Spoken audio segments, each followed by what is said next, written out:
ભારતમાં આ વર્ષે 13 નવા અબજોપતિ ઉમેરાયા છે અને ભારતના ટોટલ જે અબજોપતિઓની જે ટોટલ સંપત્તિ છે એ 98 લાખ કરોડ રૂપિયાની છે। નમસ્કાર। હુરુન ગ્લોબલ રીચ લિસ્ટ 2025 બહાર આવી ગયું છે અને એની અંદર ભારતના સૌથી ધનવાન વ્યક્તિઓમાં પહેલા નંબરે કોણ છે એની યાદી જાહેર થઈ છે અને સાથે સાથે બીજી એ વાત પણ બહાર આવી છે કે આ વર્ષે 13 નવા અબજોપતિ ઉમેરાયા છે। તો ભારતની અંદર કેટલા અબજોપતિ છે એ બધી વાત પણ છે। તો આ હુરુન ગ્લોબલ રીચ લિસ્ટ વિશે તમારી સાથે વાત કરીશ। મારું નામ રાજેશ શાહ છે અને તમે જોઈ રહ્યા છો ગુજરાતના સૌથી મોટા ડિજિટલ ન્યૂઝ પ્લેટફોર્મ ખબરછે.com। હુરુન ગ્લોબલ રીચ લિસ્ટ 2025 સામે આવ્યું છે અને એની અંદર ભારતમાં અબજોપતિઓની જે સંખ્યા છે એમાં ભારત દુનિયામાં ત્રીજા નંબર પર આવી ગયું છે, કારણ કે ટોટલ જે અબજોપતિની સંખ્યા છે એ 284 થઈ ગઈ છે। ગયા વર્ષની સરખામણીએ રિલાયન્સ ઇન્ડસ્ટ્રીઝના ચેરમેન મુકેશ અંબાણીની સંપત્તિમાં $1 લાખ કરોડ ઘટાડો થયો। એમ છતાં મુકેશ અંબાણી આ વખતે એશિયાના સૌથી ધનિક વ્યક્તિઓમાં પહેલા નંબર ઉપર છે અને એમની જે સંપત્તિ છે એ 8.6 લાખ કરોડ રૂપિયા છે, જ્યારે ગૌતમ અદાણી બીજા નંબર ઉપર છે એશિયાના સૌથી ધનિકોની યાદીમાં અને એમની જે સંપત્તિ છે એ 8.4 લાખ કરોડ રૂપિયા છે।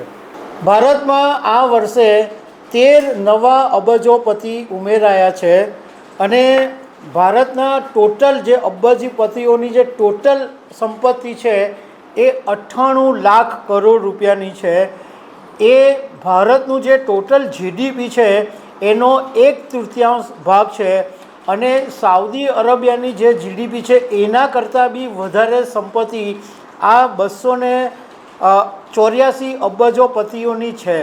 મતલબમાં ભારતની અંદર જે ગેપ જોવા મળી રહ્યો છે, અમીરો વધારે અમીર થતા જાય છે અને ગરીબો જે છે એ વધારે ગરીબ થતા જાય છે, એવું એક ગેપ ભારતની અંદર જોવા મળી રહ્યો છે। 2084 જે અબજોપતિ છે એમાંથી 175 એવા છે કે જેમની સંપત્તિ આ વર્ષમાં વધી છે અને 109 એવા છે ક્યાં તો એમની જે સંપત્તિ છે એ સ્થિર રહી છે, ક્યાં તો એની અંદર ઘટાડો થયો છે। ભારતની અંદર સૌથી વધારે અબજોપતિ જ્યાં રહે છે એનું નામ છે મુંબઈ। મુંબઈ ભારતના અબજોપતિઓનું હબ બની ગયું છે અને ભારતની અંદર ટોટલ 90 અબજોપતિ વસે છે।